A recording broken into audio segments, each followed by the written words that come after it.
Clip number 1281۔ اس clip میں آپ قرآن پاک کی سورہ صاد کی آیت نمبر 8 سے 10 تک کی تلاوت، ترجمہ قرآن اور تفسیر قرآن صراط الجنان سماعت فرمائیں گے۔ بسم اللہ الرحمن الرحیم۔ ترجمہ، اللہ کے نام سے شروع جو نہایت مہربان رحمت والا ہے۔ انزل علیہ الذکر من بیننا بل ہم فی شک من ذکری بل لما یذوقوا عذاب۔ ترجمہ، کیا ہمارے درمیان ان پر قرآن اتارا گیا بلکہ وہ میری کتاب کے بارے میں شک میں ہیں، بلکہ ابھی انہوں نے میرا عذاب نہیں چکھا۔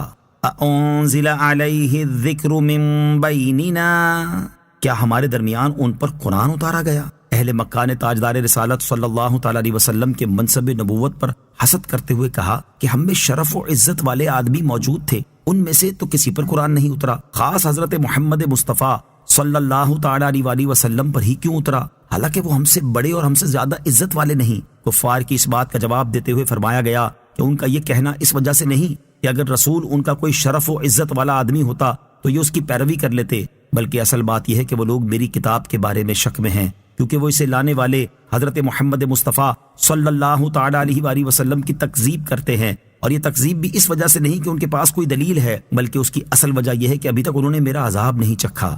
اگر میرا عذاب چکھ لیتے تو یہ شک، تکذیب اور حسد کچھ باقی نہ رہتا، اور وہ نبی اکرم علیہ الصلوۃ والسلام کی تصدیق کرتے، لیکن اس وقت کی تصدیق ان کے لیے مفید نہ ہوتی۔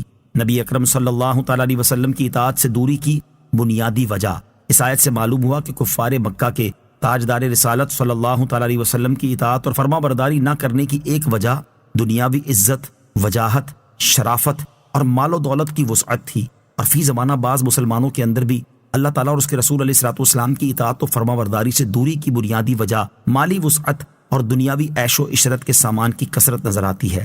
اللہ تعالیٰ انہیں قبر و آخرت کے عذاب سے ڈرنے اور اپنی اطاعت و عبادت کی توفیق عطا فرمائے، آمین۔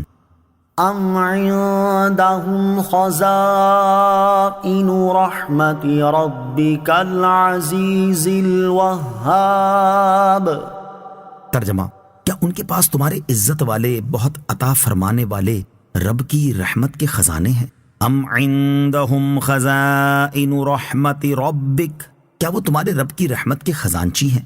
یعنی اے حبیب علیہ الصلوۃ والسلام، جو کفار آپ کی نبوت پر اعتراض کر رہے ہیں، کیا وہ آپ کے رب کی رحمت کے خزانچی ہیں؟ اور کیا نبوت کی کنجیاں ان کے ہاتھ میں ہیں کہ جسے چاہیں دیں اور جسے چاہیں نہ دیں؟ اور وہ اپنے آپ کو سمجھتے کیا ہیں؟ اللہ تعالیٰ اور اس کی مالکیت کو نہیں جانتے؟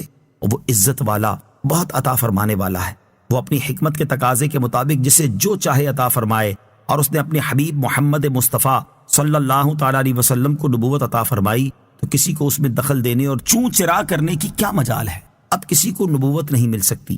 اس آیت سے معلوم ہوا کہ نبوت اللہ تعالیٰ کا خاص عطیہ ہے، وہ اپنے بندوں میں سے جسے چاہے اس سعادت سے مشرف فرما دے، لیکن یہ یاد رہے کہ تاجدار رسالت صلی اللہ تعالیٰ علیہ وسلم کی تشریف آوری کے بعد اب کسی کو نبوت نہیں مل سکتی، کیونکہ اللہ تعالیٰ نے آپ علیہ الصلوۃ والسلام پر نبوت کا سلسلہ ختم فرما دیا ہے، جیسا کہ ارشاد باری تعالیٰ ہے، ما كان محمد ابا احد من رجالكم ولكن رسول الله وخاتم النبيين وكان الله بكل شيء عليما۔ ترجمہ، محمد تمہارے مردوں میں کسی کے باپ نہیں ہیں، لیکن اللہ کے رسول ہیں اور سب نبیوں کے آخر میں تشریف لانے والے ہیں، اور اللہ سب کچھ جاننے والا ہے۔ اور حضرت ثوبان رضی اللہ تعالیٰ عنہ سے روایت ہے، سید المرسلین صلی اللہ تعالی علیہ وسلم نے ارشاد فرمایا، ان قریب میری امت میں 30 کذاب ہوں گے، ان میں سے ہر ایک کا یہ دعویٰ ہوگا کہ وہ نبی ہے، حالانکہ میں سب سے آخری نبی ہوں اور میرے بعد کوئی نبی نہیں ہے۔ نوٹ: ختم نبوت سے متعلق مزید معلومات حاصل کرنے کے لیے سورہ احزاب کی آیت نمبر 40 کی تفسیر ملاحظہ فرمائیں۔ ام لهم ملک السماوات والارض وما بینہما فلیرتقوا فی الاسباب۔ ترجمہ، یا کیا ان کے لیے آسمانوں اور زمین اور جو کچھ ان کے درمیان ہے سب کی سلطنت ہے؟ پھر تو انہیں چاہیے کہ رسیوں کے ذریعے چڑھ جائیں۔ ام لهم ملک السماوات والارض وما بینہما، یا کیا ان کے لیے آسمانوں اور زمین اور جو کچھ ان کے درمیان ہے سب کی سلطنت ہے؟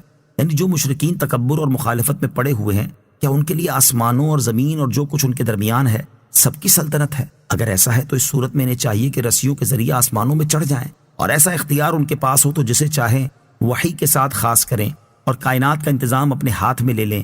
اور جب یہ کچھ نہیں ہے تو اللہ تعالیٰ کے کاموں اور اس کے انتظامات میں دخل کیوں دیتے ہیں، اور انہیں ایسی بے سروپا باتیں کرنے کا کیا